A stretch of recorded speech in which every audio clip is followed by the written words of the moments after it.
seja, mas, em todos os casos são alucinações telepáticas reais, isto é, provocadas pela ação psíquica extracorpórea de um agente afastado, e está aí o essencial, mas quando se trata de fenômenos mediúnicos, não se poderia negar de maneira positiva a concomitância de efeitos físicos. Há razões para admitir que a parte dos fenômenos que se produzem em casas mal assombradas deva ser classificada nesta categoria. Seria um estudo muito interessante a ser feito, não me recordo de que tenha sido empreendido em qualquer tempo debaixo desse ponto de vista. Assim, leio Igorres a Mística, tradução francesa, tomo 3, pág. 325, no capítulo consagrado ao espírito batedor de Terwort, que, segundo declaração do próprio mendigo preso, era ele quem produzia em Terwort, na casa Montpesson, todo o ruído e desordem de que Glanville nos deu a narração circunstanciada em seu Sadducismus Triumpatus, o que fez dele um caso clássico. Eu tive, porém, ocasião de ter à mão este livro para verificar a exatidão dessa passagem de Gorres. Perti faz menção desse caso em seus Fenômenos Místicos, tomo 2, página 96. Antes de passar à rubrica seguinte, é preciso responder a uma questão que se apresenta aqui muito naturalmente: se as manifestações mediúnicas não são em muitos casos mais do que efeitos da ação extracorpórea do homem vivo, por que pois essas manifestações não se anunciam como tais, já que dão testemunho de uma inteligência própria? Esses casos existem, mas creio que foram geralmente desprezados, como se pode ver pela observação seguinte do Sr. Harrison, antigo editor do Spiritualist no sábado, 12 de setembro de 1868. Dirigi-me sozinho a uma sessão privada em casa do Sr. e da Sra. Marçal, para ter uma longa conversação com John King. No começo, estávamos em plena luz e disseram-nos por meio de pancadas: "Sou o vosso bom espírito familiar. Então tenha a bondade de dizer-me quem és." "Sim, sou tu mesmo." Voltei-me para a Sra. Marçal e perguntei-lhe o sentido dessa comunicação. Respondeu-me que nada sabia a tal respeito, dantes, ela nunca tinha ouvido dizer coisa alguma semelhante. "Era talvez teu duplo", acrescentou ela, "pois que", disse, "certas pessoas têm seus duplos no mundo dos espíritos." Era a primeira vez que eu ouvia falar da existência de duplos, e era para mim uma hipótese muito ousada para que me submetesse tão depressa a ela. Concluí daí, imediatamente, que a comunicação era uma brincadeira à maneira de John King. Eu perguntei: "Dir-me-ás ainda em um aposento escuro?" A resposta foi: sim. Entramos no aposento escuro, e, no fim de pouco tempo, vimos produzirem-se corpos luminosos semelhantes a cometas, do comprimento de cerca de 30 centímetros, alargados em uma das extremidades e afilando-se em delgada ponta na outra. Esses corpos luminosos flutuavam no ar, aqui e ali, seguindo uma trajetória curvilínea. Um momento depois, uma voz me disse, muito perto de mim: "Sou teu próprio eu espiritual, falei contigo no aposento vizinho." Pensei ainda que era uma brincadeira de John King e não continuei a conversação. Sempre lamentei essa circunstância, agora que sabemos que papel importante representam em grande número de manifestações espiríticas o duplo e outros agentes semelhantes. Spiritualist, 875, t. 1, pág. 129. Um fato análogo é referido por Ornung em seu livro Novos Mistérios, mas não me recordo onde está esse livro. 3. Ação extracorpórea do homem vivo, traduzindo-se pela aparição de sua própria imagem, fenômenos telepáticos, aparições à distância. Sob esta rubrica vêm juntar-se numerosos fatos observados em todos os tempos e conhecidos sob o nome de aparições de duplos. A ciência nunca os considerou de outra maneira a não ser como alucinações puramente subjetivas, mas graças aos trabalhos da Sociedade de Pesquisas Psíquicas de Londres, que erigiu para si um monumento eterno com a publicação de sua obra capital, Die Phantasmes of the Living, edição francesa abreviada, sob o título de Alucinações Telepáticas, Paris, 1891, em 8 graus, Alcão. Essa explicação superficial não é mais admissível. Centenas de fatos novos recolhidos de primeira mão pela sociedade e verificados por ela com todo o cuidado possível, provam de maneira incontestável que existe uma relação íntima entre a aparição do duplo e a pessoa viva que ele representa. Desde então, se é uma alucinação, é, segundo a expressão dos autores da obra, uma alucinação verídica, isto é, o efeito de uma ação psíquica, emanante de uma pessoa que está longe da que vê a aparição. E pois perfeitamente inútil deter-me aqui para dar exemplos desse gênero de fenômenos, tanto mais quanto, Na rubrica seguinte, se encontrarão fatos que correspondem melhor ainda ao dito fim. Entretanto, devo acrescentar aqui algumas reflexões. Agora que conhecemos os fenômenos da materialização, devemos admitir que a aparição do duplo pode não ser um fenômeno puramente subjetivo, mas que pode apresentar certa objetividade, possuir certo grau de materialidade, o que faria dele um gênero especial de duplos, uma espécie de transição entre os fatos classificados sob esta rubrica e os classificados sob a rubrica seguinte. Conhecemos alguns fatos que tendem a provar que esta suposição não é sem fundamento. O fato mais precioso e mais instrutivo desse gênero é, certamente, o do desdobramento habitual de Emília Saget, que foi observado durante meses por um colégio inteiro, e que se produzia ainda quando a própria Emília era visível para todos. Somos devedores deste fato a Roberto Dalhoen, que o recebera de primeira mão da baronesa Júlia de Goldenstube, e deu dele, em seu Fotifaus Antibondario Fanotelifieco de Visitas às Fronteiras de uma Outra Vida, uma breve narração que Perti mencionou em sua brochura, Realidade das Forças Mágicas Pag. 367. Todavia, mais tarde, informações mais circunstanciadas, fornecidas pela própria baronesa Goldenstube, foram publicadas em Licht de 1883, página 366, e, como o caso é extremamente notável e pouco conhecido, cito na íntegra. A aparição do duplo da jovem Emília Saget em 1845 existia na Livônia, e ainda existe, cerca de 36 milhas inglesas de Riga e 1,5 léguas da pequena cidade de Volmar, uma instituição para moças nobres, designada sob o nome de Colégio de Neuelk. O diretor naquela época era o Sr. Bush. O número das colegiais, quase todas de famílias livonesas nobres, elevava-se a 42, entre elas se achava a segunda filha do barão de Goldenstube, da idade de 13 anos. No número das professoras havia uma francesa, a jovem Emília Saget, nascida em Dijon. Tinha o tipo do norte, era loura, de belíssima aparência, de olhos azuis claros, cabelos castanhos, era esbelta e de estatura pouco acima da mediana, tinha gênio amável, dócil e alegre, porém um pouco tímida e de temperamento nervoso, um pouco excitável. Sua saúde era ordinariamente boa, e, durante o tempo, 1 ano e meio, em que ela esteve em Neuelk, não teve mais do que uma ou duas indisposições passageiras. Era inteligente e de esmerada educação, e os diretores mostraram-se completamente satisfeitos com o seu ensino e com as suas aptidões durante todo o tempo de sua permanência. Ela estava com a idade de 32 anos. Poucas semanas depois de sua entrada na casa, singulares boatos começaram a correr a seu respeito entre as alunas. Quando uma dizia tê-la visto em tal parte do estabelecimento, frequentemente outra assegurava tê-la encontrado em outra parte, na mesma ocasião, dizendo, isso não é possível, pois acabo de passar por ela na escada, ou antes, garantia tê-la visto em algum corredor afastado. Acreditou-se a princípio em algum equívoco, mas como o fato não cessava de reproduzir-se, as meninas começaram a julgar a coisa muito estranha e finalmente falaram nele as outras professoras. Os professores, postos ao corrente, declararam, por ignorância ou intencionalmente, que tudo isso não tinha senso algum e que não havia motivo para dar-lhe qualquer importância. Mas as coisas não tardaram a complicar-se e tomaram um caráter que excluía toda a possibilidade de fantasia ou de erro. Certo dia em que Emília Saget dava uma lição a 13 dessas meninas, entre as quais a jovem Goldenstube, e que, para melhor fazer compreender a sua demonstração, escrevia a passagem a explicar no quadro negro, as alunas viram de repente, com grande terror, duas jovens Saget, uma ao lado da outra. Elas se assemelhavam exatamente e faziam os mesmos gestos. Somente a pessoa verdadeira tinha um pedaço de giz na mão e escrevia efetivamente, ao passo que seu duplo não o tinha e contentava-se em imitar os movimentos que ela fazia para escrever. Daí, grande sensação no estabelecimento, tanto mais porque as meninas, sem exceção, tinham visto a segunda forma e estavam de perfeito acordo na descrição que faziam do fenômeno. Pouco depois, uma das alunas, a menina Antonieta de Orangel, obteve permissão de ir, com algumas colegas, a uma festa local da vizinhança.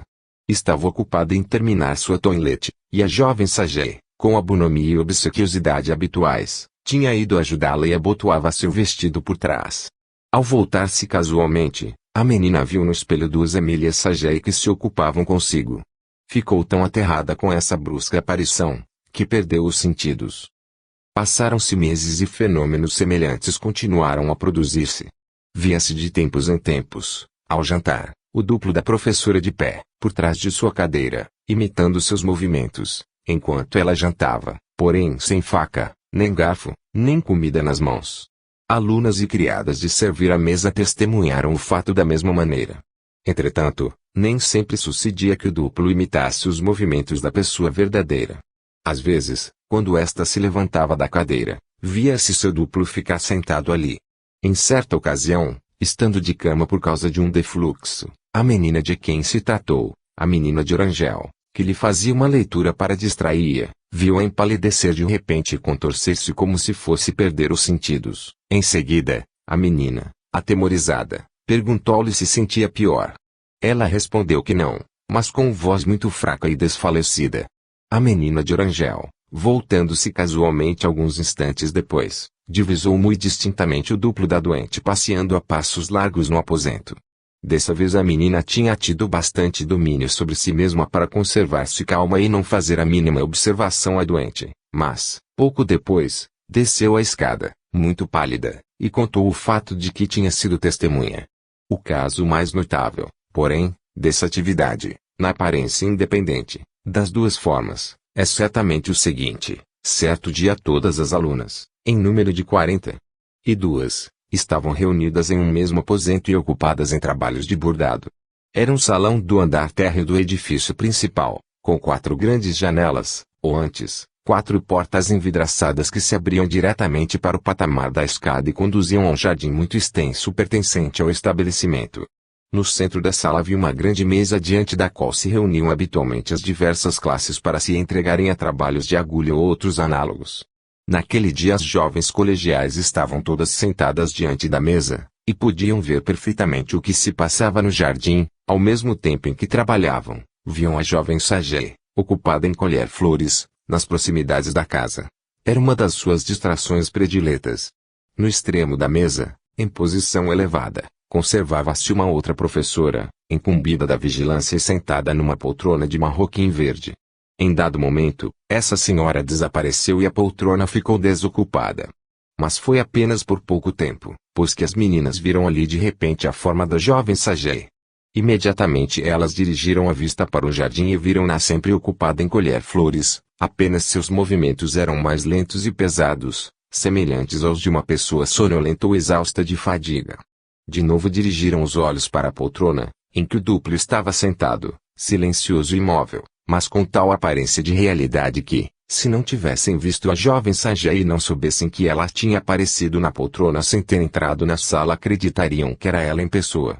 Convictas, no entanto, de que não se tratava de uma pessoa real, e pouco habituadas com essas manifestações extraordinárias, 2 das mais ousadas alunas se aproximaram da poltrona, e, tocando na aparição, acreditaram sentir uma certa resistência, comparável à que teria oferecido um leve tecido de musselina ou de crepe. Uma delas chegou mesmo a passar defronte da poltrona e atravessar na realidade uma parte da forma.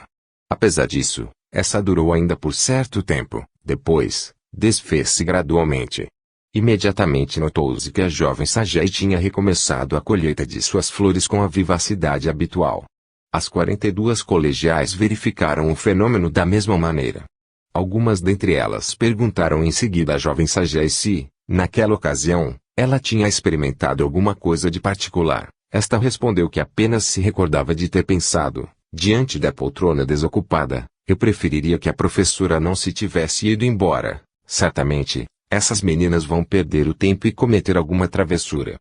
Esses curiosos fenômenos duraram, com diversas variantes, cerca de 18 meses, isto é, por todo o tempo em que a jovem Sagé conservou seu emprego em Neuelk, durante uma parte dos anos 1845 a 1846. Entretanto, houve intervalos de calma de muitas semanas.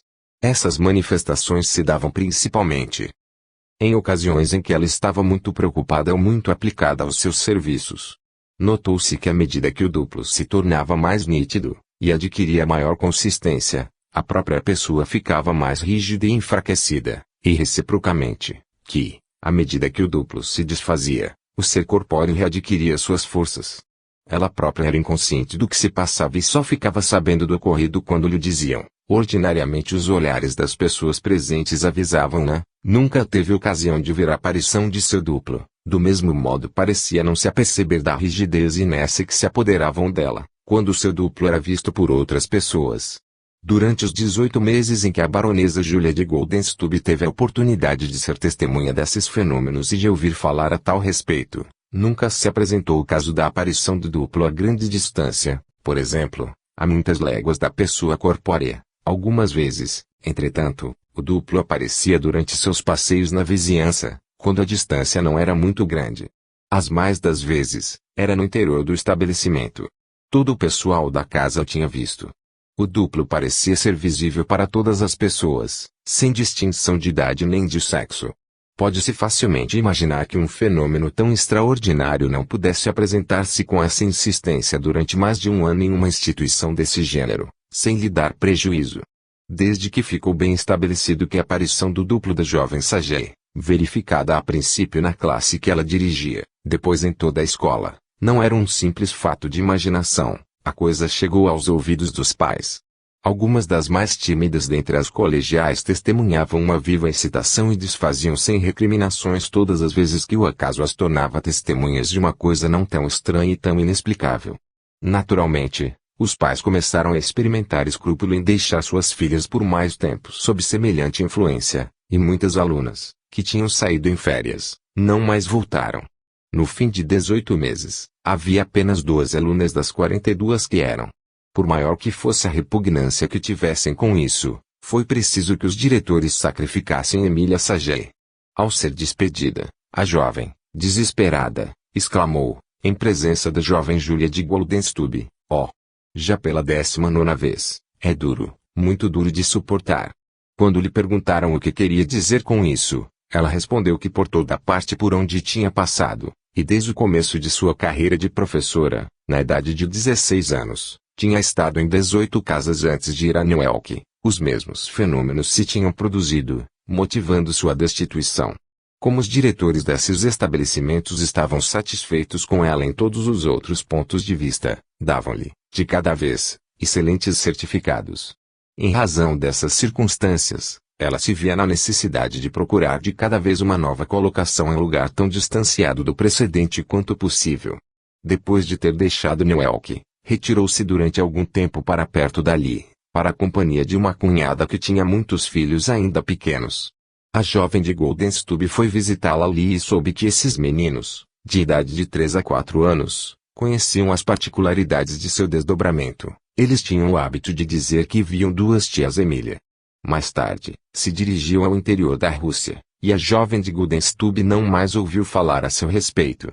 Eu soube de todos estes pormenores por intermédio da própria jovem de Goldenstube, que espontaneamente me dá autorização de publicá-los com a indicação de nomes, de lugar e de data. Ela se conservou no pensionato de Newark durante todo o tempo em que a jovem Saget lecionou ali. Por conseguinte, ninguém teria podido dar um relatório tão exato dos fatos, com todos os seus pormenores.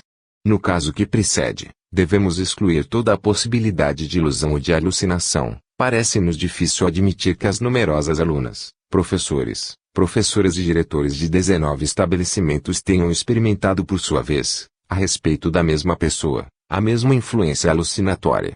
Por conseguinte, não há dúvida de que se trata neste caso de uma aparição, no rigoroso sentido da palavra, de um desdobramento real do ser corpóreo, tanto mais quanto o duplo se entregava, em muitos casos, a uma ocupação diversa da que tinha a própria pessoa.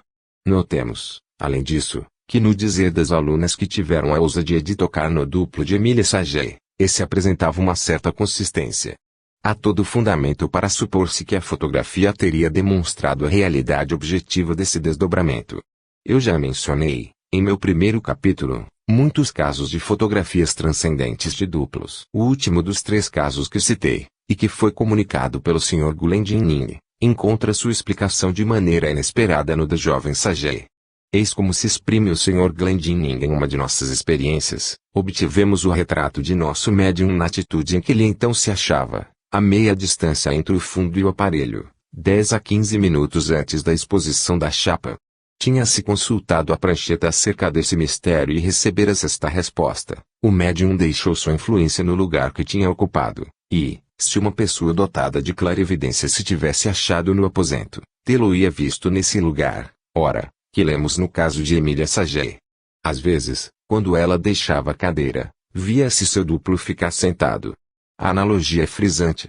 Essas duas linhas dão ainda a chave de outro caso de fotografia de duplo, referido por Perhart, na Revista Espiritualista, 1864, pág.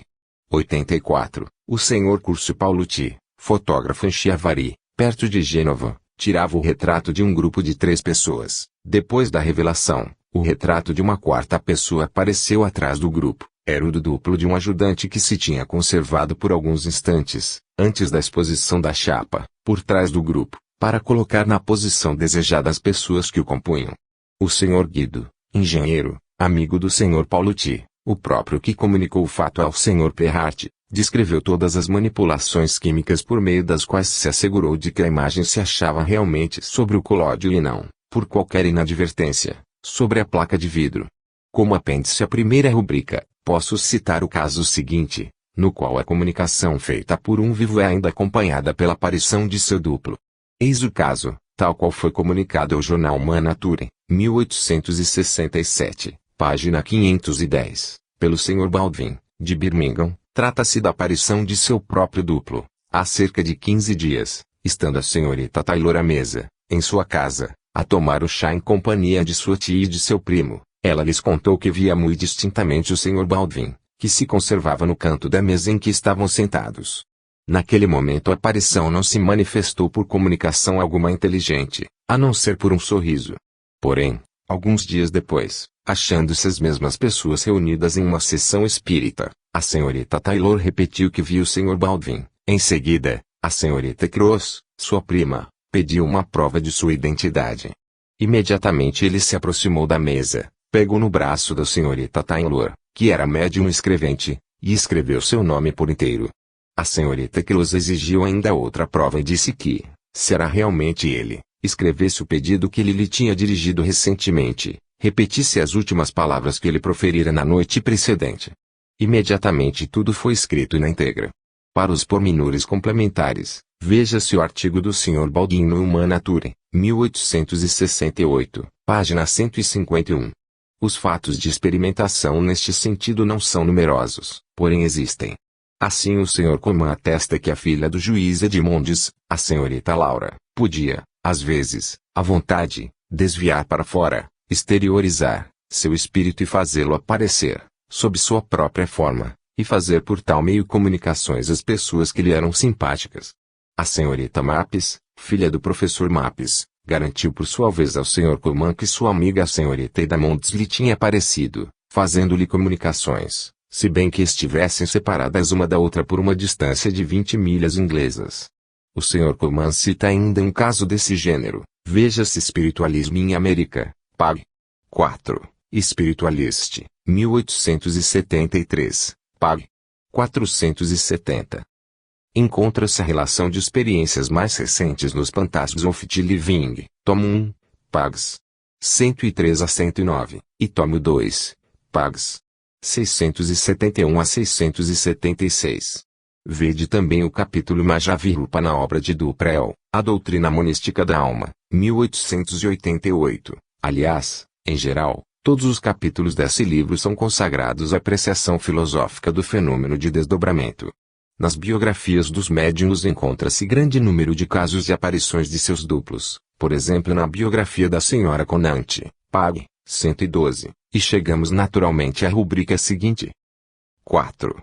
Ação extracorpórea do homem vivo manifestando-se sob a forma de aparição de sua imagem com certos atributos de corporeidade, fenômenos teleplásticos, formação de corpos materializados. E aqui que a ação extracorpórea do homem adquire seu mais alto grau de objetividade, pois que se produz por efeitos intelectuais, físicos e plásticos. E é somente no Espiritismo que encontramos a prova absoluta desse fato. Uma vez admitido o fenômeno da materialização, ele deve ser naturalmente e logicamente reconhecido como produto do organismo humano, se, além disso, se estabelece como regra geral, que a forma materializada tem grande semelhança com o médium, deve-se concluir, com a mesma naturalidade, que se está em presença de um fenômeno de desdobramento corpóreo. O fato dessa semelhança foi por muitas vezes verificado nas sessões em que se observaram materializações, completas ou parciais. Cronologicamente falando, creio que a primeira observação desse gênero remonta aproximadamente ao ano de 1855, e produziu-se por acaso, em uma das sessões às escuras feitas pelos irmãos Davenport, com o intuito de obter efeitos físicos. Mesmo no meio da sessão, um agente de polícia abriu sua lanterna de furta-fogo e iluminou o aposento. Então se passou uma cena extraordinária. Davenport pai levantou-se em sobressalto e declarou, acometido de intensa excitação, que tinha visto seu filho ir a perto da mesa, em posição de tocar em um dos tambores, exatamente na ocasião em que o aposento acabava de ser iluminado, e que o tinha visto voltar à sua cadeira. O senhor Davenport estava exasperado, mas qual não foi sua surpresa quando, uma vez restabelecida a calma, cerca de 20 assistentes afirmaram por sua honra terem visto distintamente, além da forma humana perto da mesa, o duplo ou fantasma de Ira Davenport, ao mesmo tempo, ou o próprio rapaz em carne e osso, sentado na cadeira, entre duas outras pessoas. O fantasma se tinha dirigido para o rapaz, mas provavelmente não chegara até onde este estava, visto como desaparecer a cerca de 6 pés do lugar em que o rapaz estava sentado. Veja-se de Davenport Brothers, a biografia par Randolph, Boston, 1869, pags. 198 a 199, citado no Spiritualist, 1873, pags. 154 a 470. Nesse mesmo livro, somos informados de como se ouve o professor Mapes para certificar-se de que os fenômenos físicos eram produzidos pelos duplas dos irmãos Davenport. Quando, diz ele, a guitarra chegou perto de mim, apalpei cuidadosamente a pessoa que eu suspeitava ser o moço Ira Davenport. Procurei assegurar-me de sua presença, passando a mão por sua forma inteira, mas não pude retê-lo porque ele deslizava entre minhas mãos, desaparecia, por assim dizer, com a maior facilidade possível. Foi principalmente pela roupa do moço Davenport que o Sr. Mapes se certificou de tê-lo reconhecido na escuridão, feita a luz, porém, que foi imediatamente pedida. Pôde-se verificar que o moço Ira estava sempre amarrado em sua cadeira, como o tinha deixado o professor. Em uma sessão que se realizou em casa do Sr. Mapes, este último, bem como sua filha, puderam ainda uma vez verificar o desdobramento dos braços e das mangas da roupa do médium. Veja-se Biden, páginas 185 a 186, o reverendo J. B. Ferguson, que acompanhou os irmãos Davenport em sua viagem à Inglaterra e os tinha tomados sob sua proteção, não deixando de observá-los com todo cuidado, exprime-se nestes termos: vi, com os meus próprios olhos, os braços, o tronco, e, por 2 vezes, o corpo inteiro de Ira Davenport, a distância de 2 a 5 pés do lugar em que se achava em pessoa, como todos puderam presenciá-lo, amarrado com segurança à sua cadeira. E mais adiante, em certas condições, ainda pouco determinadas, as mãos, os braços e a roupa dos irmãos Davenport desdobram-se, quer para a vista quer para o tato. Supramundane Facts in Life of Reverendo J. B. Ferguson, Fatos Supraterrestres na Vida do Reverendo J. B. Ferguson, Londres, 1865, página 109. As mesmas observações foram feitas por frequentes vezes na Inglaterra com outros médiuns, e essa questão provocou por muitas vezes controvérsias entre os jornais espíritas. Consultar, entre outros, os artigos do Sr. Arizona Spiritualist 1876, 1, pag. 205, 1879, 1, pag. 133, o artigo do Sr. Alshon Elliot de 1884, página 351, o do Sr. Keulemans Enlid, de 1884, pag. 351, e de 1885, pag. 509. Na presente obra trata-se deste assunto. Visto que a experiência de que fiz menção naquele ponto, a do Sr. Crookes com a Sra. Fay, foi feita nas condições mais rigorosas de fiscalização que a ciência pode exigir, e como um caso de desdobramento se produziu ali, devemos considerar essa experiência como uma das provas mais sérias da realidade desse fenômeno. O Sr. Crookes, que tomou parte nessa sessão, refere assim, em sua excelente descrição da sessão de que se trata, o Sr. Crookes diz que uma forma humana inteira foi vista por mim bem como por outras pessoas. E é verdade. Quando me entregavam meu livro, a cortina afastava-se suficientemente para permitir-me ver a pessoa que mudava. Era a forma da Sra. Fay, em sua inteireza, a cabeleira, o rosto, o vestido de seda azul, os braços nus até o cotovelo, e usando pulseiras ornadas de pérolas finas. Nesse momento a corrente galvânica não registrou a mínima interrupção, o que se teria dado inevitavelmente se a senhora Fay tivesse desprendido as mãos dos fios condutores. O fantasma apareceu ao lado da cortina que ficava oposto àquele em que se achava a senhora Fay, a distância mínima de 8 pés de sua cadeira, de maneira que lhe teria sido impossível, de qualquer maneira, alcançar o livro na prateleira, sem ser coagida a desprender-se dos fios condutores.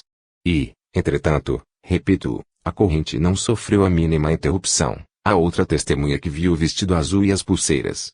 Nenhum de nós participou aos outros que tinha visto, enquanto a sessão não terminou. Por conseguinte, nossas impressões são absolutamente pessoais e independentes de qualquer influência. Spiritualist, 1875, pág. 151. As experiências de fotografia também aí estão para estabelecer o fato do desdobramento. Sabe-se que Katia King assemelhava-se de maneira notável à sua médium Florence Cook. Os retratos que o Sr. Crookes obteve de Katia atestam o fato até evidência. As impressões feitas em papel enegrecido vêm corroborar da mesma maneira o fenômeno em questão, mas a demonstração mais importante de desdobramento nos é fornecida pelas experiências de moldagem por meio de formas de parafina. Citei mais acima a experiência feita com o Sr. Eglinton, no decurso da qual se obteve, por meio desse processo, a forma de seu pé, enquanto o verdadeiro pé ficava visível aos olhos dos membros da comissão incumbida de vigiar a experiência. O Sr. Harrison faz conhecer um resultado análogo, mencionando outra experiência, na qual se obteve a moldagem das mãos dos médiuns. Spiritualist, 1876, pág. 298. O doutor espanhol Otero Acevedo relata uma experiência muito curiosa, que ele teve oportunidade de fazer. Em 1889, dirigiu-se a Nápoles, no intuito de verificar a autenticidade das manifestações que se davam nas sessões da médium Eusapia Palladino. O Sr. Acevedo desejava obter uma impressão em terra argilosa, em condições absolutamente inatacáveis. Para isso encheu um prato de terra argilosa fresca. No fim da sessão regulamentar, após as manifestações habituais, Eusapia Palladino propôs, muito por seu gosto, tentar a experiência imaginada pelo sábio espanhol. Pediu ao Sr. Acevedo que colocasse o prato que continha a terra argilosa em uma cadeira, diante dela, a distância de cerca de 2 metros, assegurando-se, previamente, de que a superfície da massa estava completamente lisa. Em seguida, cobriu-a com um lenço. Isso se dava à plena luz. Todas as pessoas tinham os olhos fixos em Eusapia. Ela dirigiu a mão para o lugar onde se achava o prato, fez alguns movimentos convulsivos e exclamou, "Está pronto." Quando se retirou o lenço, verificou-se que na terra argilosa havia a impressão, perfeitamente executada, de 3 dedos. Veja-se a Revista Espírita, 1889, página 587. Nas cartas que me escreveu, o Sr. Acevedo garantiu-me que, para ele, não havia a menor dúvida quanto à realidade desses fatos, se bem que tivesse assistido a essas sessões com as ideias preconcebidas de um materialista intransigente, segundo sua expressão. Esse fato extraordinário do desdobramento do organismo humano, fato que deduzimos logicamente do fenômeno da materialização, nos dá o direito de acreditar nas narrações que nos chegam, de outro lado, acerca de aparições de duplos que produzem efeitos físicos, sem que sejamos por isso coagidos a recorrer à hipótese das alucinações visuais, auditivas e táteis. Se é verdade que o fenômeno essencial existe, essa última espécie de duplos reduzir-se-ia a uma variedade caracterizada por um grau diferente de corporeidade, e dependente do espaço que separa o fantasma de seu protótipo vivo. Essa inconstância no grau de materialidade das aparições foi observada por muitas vezes, e, dentre outras, pelo Sr. Crookes, que refere a tal respeito o fato seguinte: ao declinar do dia, durante uma sessão do Sr. Homem em minha casa, vi moverem-se as cortinas de uma janela, que estava a cerca de 8 pés de distância do Sr. Homem. Uma forma sombria, opaca, semelhante a uma forma humana, foi divisada por todos os assistentes, de pé, próximo à vidraça, sacudindo a cortina com a mão. Enquanto a olhávamos, desapareceu, e as cortinas deixaram de mover-se. O caso seguinte ainda é mais extraordinário. Como no precedente, era o Sr. Homem quem servia de médium. Um fantasma, saindo de um canto do aposento, lançou mão de um acordeão, e em seguida deslizou através do aposento, tocando esse instrumento. Aquela forma foi visível durante muitos minutos por todas as pessoas presentes, e ao mesmo tempo se via também o Sr. Homem. O fantasma aproximou-se de uma senhora que estava sentada a certa distância dos demais assistentes. Essa senhora deu um pequeno grito, após o qual a sombra desapareceu. Crookes Pesquisas, edição francesa, pag.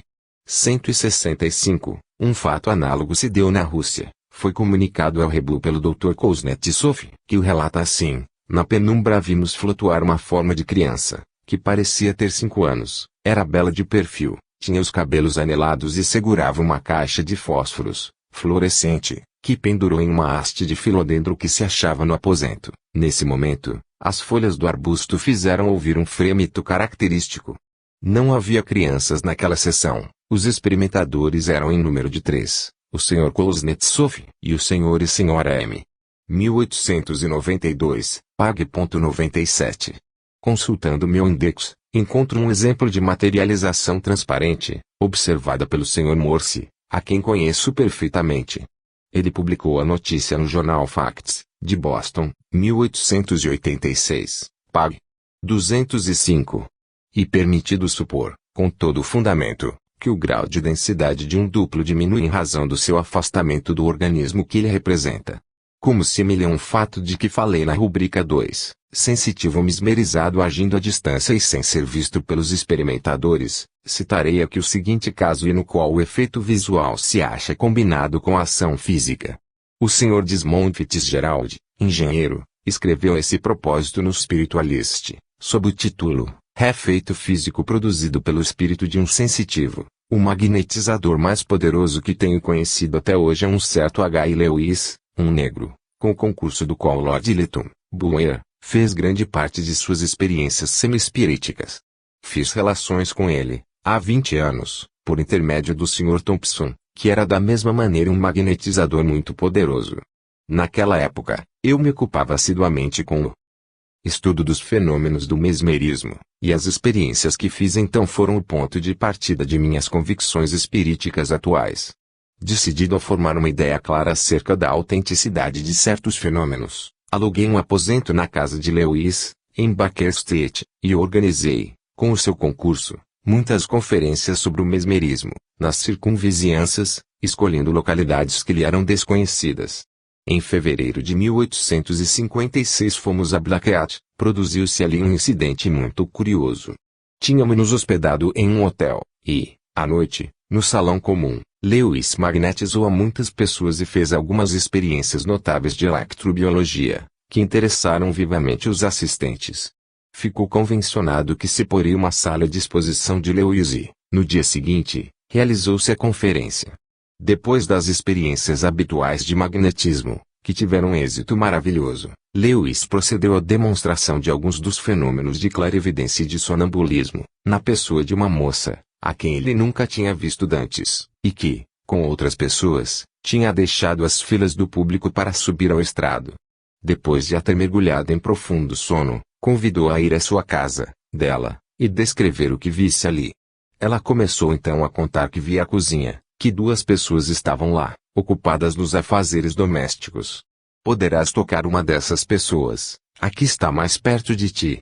Perguntou Lewis. Ele só obteve, como resposta, um murmúrio ininteligível. Em seguida, colocou uma das mãos sobre a cabeça do sensitivo e a outra sobre o plexo solar, e disse-lhe: quero que lhe toques no ombro, deves fazê-lo, e falo-ás. A moça começou a rir e disse: eu lhe toquei, como estão amedrontadas. Dirigindo-se ao público, Lewis perguntou se alguém conhecia a moça. Tendo recebido uma resposta afirmativa, propôs que um grupo se dirigisse ao domicílio da moça, a fim de certificar-se da exatidão de sua narração. Muitas pessoas se dirigiram para ali, e, quando voltaram, confirmaram em todos os pontos o que a jovem adormecida tinha referido. Todas as pessoas da casa estavam efetivamente descontroladas em profunda excitação porque uma das pessoas que se achava na cozinha declarava ter visto um fantasma e que esse lhe tocara no ombro. A moça que tinha sido submetida à experiência como sensitiva era empregada na qualidade de criada em casa do Sr. Taylor, sapateiro em Blackheath. Em meu canhão encontro, entre outros, o nome de um Sr. Bishop, dentista, residente em Blackheath, que se ofereceu para certificar a exatidão do incidente. Spiritualist 1875, 1, pág. 97. O professor Dahmer cita em seu livro Das Geisterreiche o Reino dos Espíritos, Dresda, 1867, no capítulo intitulado Aparições de vivos sob a forma de fantasmas, essa passagem do Magicon, de Justino Erner, onde se trata do alto sonâmbulo Suzette B., cujo duplo tinha aparecido ao Dr. Ruffley e apagar a luz de sua vela, t. 1, pág. 167.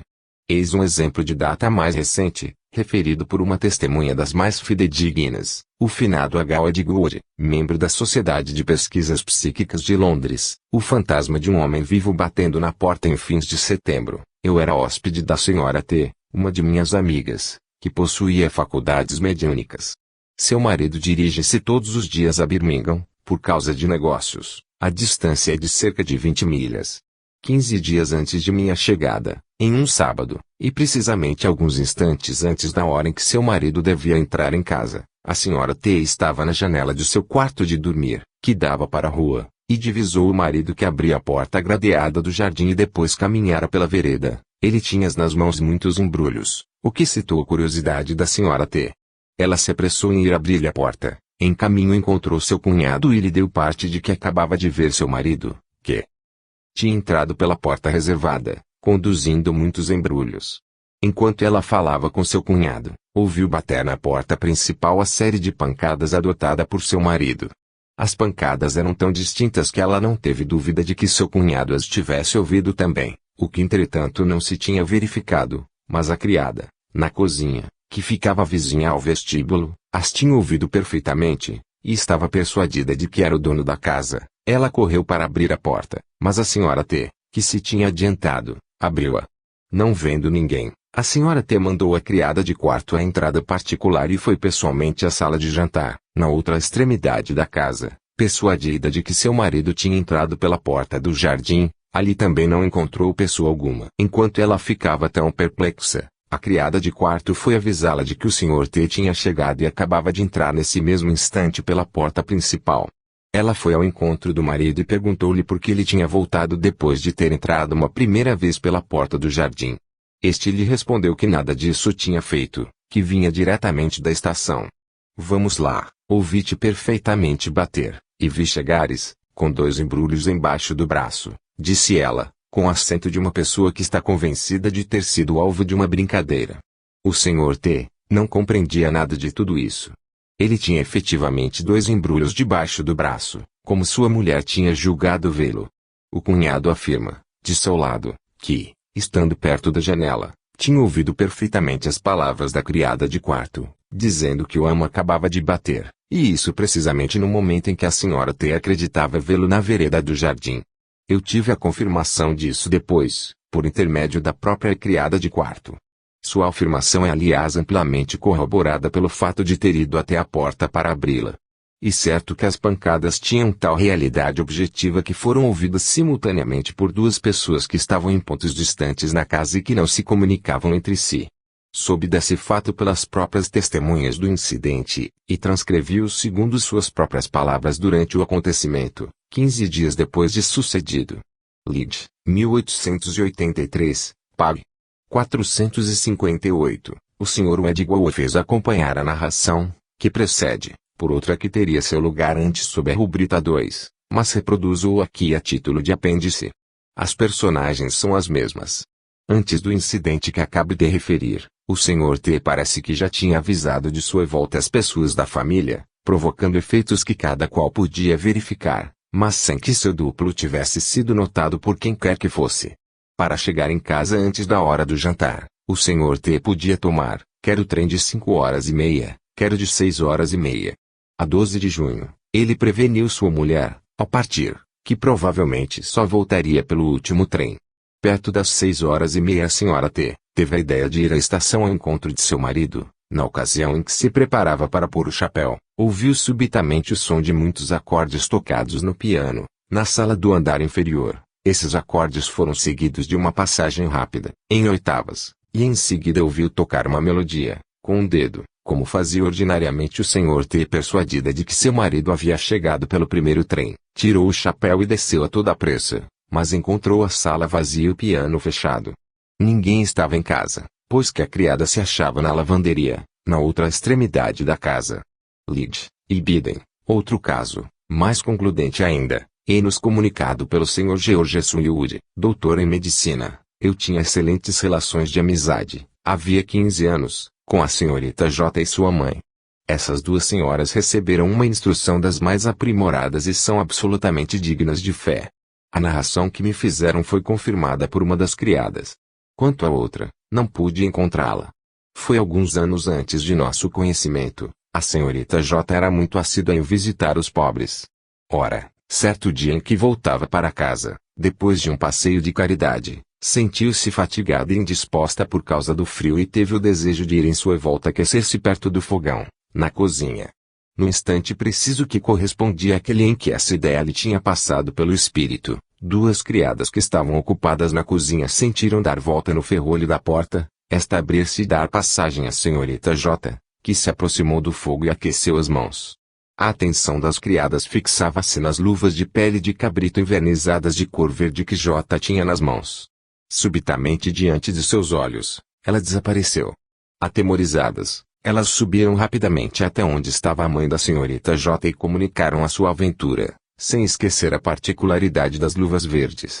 A mãe foi assaltada por alguma apreensão de mau presságio, mas tentou tranquilizar as criadas, dizendo-lhes que J só usava luvas pretas, que nunca as tivera de cor verde, e que por conseguinte sua visão não podia ser considerada como o fantasma de sua filha. Cerca de meia hora depois, a senhorita J, em pessoa, entrava, foi diretamente à cozinha e aqueceu-se diante do fogo. Ela estava de luvas verdes, por não haver encontrado as pretas. Lid, 1882, pág. 26. Em notícia explicativa, o Sr. Will acrescenta, não faltam notícias, arranjadas levianamente, de fenômenos psíquicos. Quanto a mim, tive sempre o cuidado de ser o mais preciso possível. Por exemplo, no caso de que trato, compreendo muito bem o que havia de importante em ficar adstrito aos fatos, entreguei-me às investigações mais minuciosas, descendo aos mínimos pormenores. Assim, pedi que me repetissem por muitas vezes o fato de só uma das duas criadas que estavam na cozinha ter visto o movimento do ferrolho da porta, ao passo que ambas tinham visto a porta abrir-se. Lid, 1882, pág. 50. No Spiritualist de 1877, tomo 2, na página 283, o Dr. Will expõe, de maneira circunstanciada, sua teoria, que poderia ser resumida no próprio título de seu artigo, O Homem como Espírito, e os Fenômenos Espiríticos conforme são produzidos pela ação do homem vivo. A Sra. Ardine Gibritten relata um fato curioso em sua memória sobre as aparições de duplos, publicada no Banner of Light de 1875, 6 de novembro e 11 de dezembro. Esse fato é reproduzido pelo Sr. A. Oshon, em seu artigo, Da Ação Extracorpórea do Espírito do Homem Humana Nature, 1876, pág. 118. Ele era na época em que se realizavam as sessões do célebre Círculo de Nova York, nas quais tomava parte frequentemente o reverendo Thomas Benning, recentemente falecido. Ele tinha recebido o convite de fazer em certo sábado uma conferência em Troy, Nova York, porém, na véspera do dia marcado, teve uma dor de cabeça violenta que não lhe teria permitido aceder ao convite que tinha aceito. Escreveu pressa uma carta de desculpas ao presidente da Sociedade de Troy. Entretanto, à noite, ele melhorou e pôde ir ao círculo de sua cidade. Durante a sessão, sua preocupação obsedante era saber se a carta chegaria a tempo para permitir à Sociedade de Troy encontrar outro conferencista. Ponderando bem, parecia-lhe impossível que a sua carta chegasse a tempo, e tal ideia afligiu tanto mais porque ele não descobria meio algum de remediar a situação. Atormentado por esses pensamentos, não prestou quase atenção alguma ao que se passava na sessão. Convém declarar que nesse círculo de Troy a aparição de duplos não era coisa rara. O Sr. Benning teve a lembrança de tentar a experiência, isto é, prevenir por esse meio a seus amigos em Troy do incômodo que sentia. Essa tentativa não se traiu nele por sinal algum determinado, a não ser por uma vaga absorção da qual não conseguiu desfazer-se durante grande parte da noite. Essa sensação desapareceu subitamente, e ele pôde então tomar parte nas ocupações do círculo tão conscienciosamente quanto tinha por hábito fazê-lo, e com a lucidez de espírito que lhe era peculiar. Transportemo-nos, porém, a Troia e vejamos o que lá se passava durante esse mesmo tempo. Naquela cidade, do mesmo modo que em Nova York, havia um círculo do qual o reverendo Sr. T. Benning era membro. Esse círculo continha ao todo 18 aderentes. Como o Sr. Benning fosse frequentemente àquela cidade para fazer o sermão do domingo, tinha-se decidido escolher o sábado para a sessão. Naquele sábado, 17 dos membros reuniram-se para a sessão, mas o Sr. Benning, com o qual contavam com toda certeza, não chegava. Mais de 30 minutos tinham decorrido desde a hora fixada para a sessão, quando se ouviu bater na porta da casa o sinal convencionado para anunciar a chegada de um dos membros. O aposento alugado para sessões era situado no segundo andar, e os membros deviam bater de modo particular, para evitar que uma pessoa estranha pudesse introduzir-se. Logo que o sinal convencionado se fez ouvir, o Sr. A quem cabia a vez de receber os que chegavam, desceu a escada, abriu a porta e divisou o Sr. Benning, que estava no limiar, à plena luz do luar. Ele fez admoestações ao retardatário e instou para que subisse, para juntar-se aos consócios que o esperavam com impaciência.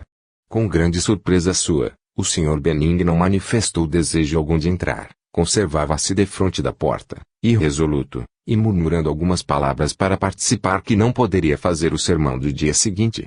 Impaciente com essa falta de pressa, o Sr. tomou o Sr. Benning pelo ombro, puxou-o para dentro, queixando-se de penetrar o frio no interior da casa. Depois, tendo convidado a subir, fechou a porta e guardou a chave na algibeira, como costumava fazer, quando o círculo estava completo. Os consócios, reunidos em cima, começavam a achar o tempo muito longo, e incumbiram 2 dentre eles para ir saber o que se passava. Eles encontraram o Sr. Benning na escada e lhe fizeram exprobrações acerca de sua demora. Este murmurou, com a mesma voz surda, algumas palavras de desculpa que não se referiam precisamente à sua demora. Falava da impossibilidade em que ficaria de fazer o seu sermão, no dia seguinte. Está bem, responde-lhe o Sr. B. Apressa-te, porém, um pouco, nós te temos esperado bastante. Em seguida tentou levar o Sr. Benning pelo braço, porém, com grande surpresa, este último repeliu com força e, desviando os outros 2 consócios, desceu a escada com precipitação e atirou-se na rua, fechando a porta violentamente atrás de si. Os membros do círculo ficaram consternados perante tal conduta de seu respeitável consócio, e no decurso da reunião falou-se muito desse incidente bizarro. Ele foi incerto na ata da sessão com todos os pormenores, se bem que pessoa alguma tivesse podido encontrar a explicação do enigma. Foi só depois de terminada a sessão, quando todos desceram e se acharam defronte da porta fechada à chave, que vaga suspeita atravessou o espírito desses senhores, e eles começaram a desconfiar que o incidente de que tinham sido testemunhas apresentava um caráter misterioso, oculto. No dia seguinte, muitos membros do círculo foram ao sermão, na esperança de obter uma explicação do próprio Sr. Benning. A ausência do pregador não podia dissipar suas apreensões. Eles souberam que em consequência de uma demora do correio, a carta do Sr. Benning tinha chegado somente na véspera, às 10 horas, e, trazendo a nota de urgente, o recebedor do correio, por delicadeza, a tinha feito chegar a seu destino no dia seguinte, domingo, de manhã. Essa carta também ainda não estava entregue 12 horas depois que o estranho visitante da véspera comunicara o seu conteúdo aos membros do Círculo de Troy. O autor dessas linhas está informado dessa narração pelo Sr. Benning e por 2 pessoas que viram, reconheceram e tocaram um fantasma na escada. Elas lhe afirmaram que, apesar do caráter que o visitante pudesse ter, por mais imaterial que ele fosse, seu braço deu prova de um vigor muito considerável para poder desviar um dentre eles e impelir outro com tanta força que esteve prestes a rolar pela escada. O Dr. Britten menciona em seu livro, Mandes Relations o Homem e Suas Afinidades, Nova York, 1864, o caso seguinte extraído de uma carta do Sr. Ive Wilson. A Sra. Ardinge Britten reproduz essa carta em extenso. Eis a sua tradução. Na sexta-feira, 19 de maio de 1854, eu estava sentada diante de minha secretária. Adormeci nessa posição, com a cabeça apoiada na mão. Meu sono durou de 30 a 40 minutos. Sonhei que estava, na cidade de Hamilton, a 40 milhas inglesas oeste de Toronto e que visitava diversas pessoas para receber dinheiro. Depois de terminado meu passeio de cobranças, desejei ir visitar uma senhora de meu conhecimento, que se interessava muito pela causa espírita. Sonhei que tinha chegado à sua casa e que tocava a campainha da porta. Uma criada veio abrir e informou-me que a senhora D tinha saldo e que não estaria de volta antes de 1 hora. Pedi um copo d'água, o que ela me trouxe, e eu me fui embora, incumbindo-a de transmitir meus cumprimentos à sua ama. Pareceu-me que eu voltava a Toronto. Nesse ponto, despertei e não mais pensei em meu sonho.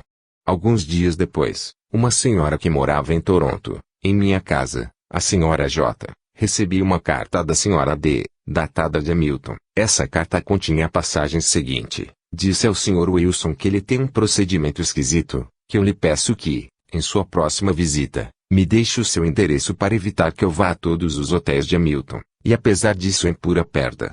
Na sexta-feira passada, ele veio à minha casa, pediu que lhe desse um copo d'água, disse como se chamava e transmitiu-me seus cumprimentos. Sabendo o interesse que tomo pelas manifestações espiríticas, parece-me que ele teria podido dispor as coisas de maneira a passar a noite conosco. Foi uma decepção para todos os nossos amigos. Não me esquecerei de dizer-lhe minha maneira de pensar, em nossa próxima entrevista. À leitura dessa passagem, comecei a rir-me, convicto de que a senhora D e seus amigos foram induzidos a erro antes. Eles estavam desequilibrados, pois que eu não ia a Hamilton havia 1 mês. E na hora designada eu dormia sentado diante de minha secretária. Em meu estabelecimento a senhora J limitou-se a observar que evidentemente havia erro de uma ou de outra parte, porque a senhora D era uma pessoa sisuda, merecedora de toda a fé. Um raio de luz atravessou subitamente meu espírito, recordei-me do sonho que tinha tido, e disse, em ar de brincadeira, que o visitante de quem se tratava não era provavelmente mais do que o meu fantasma. Incumbi a senhora J de escrever à senhora D para dizer-lhe que dentro em pouco tempo eu estaria em Hamilton, em companhia de muitos amigos, e que todos iríamos visitá-la, que eu pedi à senhora D que não prevenisse seus criados de nossa ida, com o único fim de verificar se qualquer deles reconhecia, a pedido seu, entre os que chegavam, o Sr. Wilson que se tinha apresentado a 19 de maio. A 29 de maio, fui a Hamilton com alguns companheiros, e todos fizemos uma vazão em casa da senhora D. Esta senhora veio abrir-nos a porta e nos introduziu na sala. Eu pedi-lhe então que chamasse suas criadas e perguntasse-lhe se reconheciam dentre nós. 2 das criadas me reconheceram como o senhor que tinha ido à casa no dia 19 e dissera chamar-se Wilson. As 2 criadas me eram completamente desconhecidas, e eu nunca tinha visto nenhuma, nem outra. Elas estão prontas, assim como a senhora D., a confirmar todos os pormenores da narração que lhe mando. Aceite, etc. Eve Wilson, Uma Nature, 1876. Pags. 112 a 113. O caso seguinte ainda é mais extraordinário. Trata-se de um duplo produzindo efeitos físicos. Tiro do Spiritual Magazine 1862. Pag. 535. Que o reproduziu segundo Heralf Progress, de Boston. Venho comunicar-vos um incidente que me foi referido por uma senhora dentre minhas amigas, habitante desta cidade, e cuja probidade e respeitabilidade estão acima de toda a suspeita. No inverno passado, essa senhora contratou para o seu serviço uma moça alemã, cujos pais habitam a Alemanha, com os seus demais filhos. Para corresponder-se com seus parentes, essa moça tinha recorrido à bondade da ama, que escrevia suas cartas. No inverno passado, Bárbara, é o nome da moça, adoeceu de febres intermitentes e teve que ir para a cama. Tendo delirado um pouco, sua ama frequentemente veia à noite.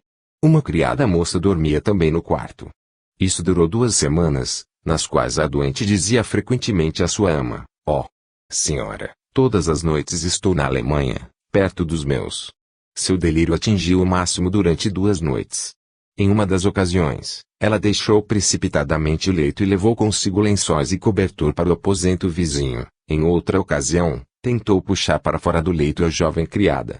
Entretanto, restabeleceu-se, e já não se pensava mais em sua moléstia, quando chegou uma carta da Alemanha, de seus pais, que mandavam dizer que sua mãe estava muito incomodada, porque, durante 15 noites consecutivas, sua filha tinha batido na porta da casa paterna. Deixaram-na entrar. Todos os membros da família tinham-na visto e reconhecido, sem excetuar sua mãe, que não deixava de exclamar: "Ó, minha pobre Bárbara deve ter morrido."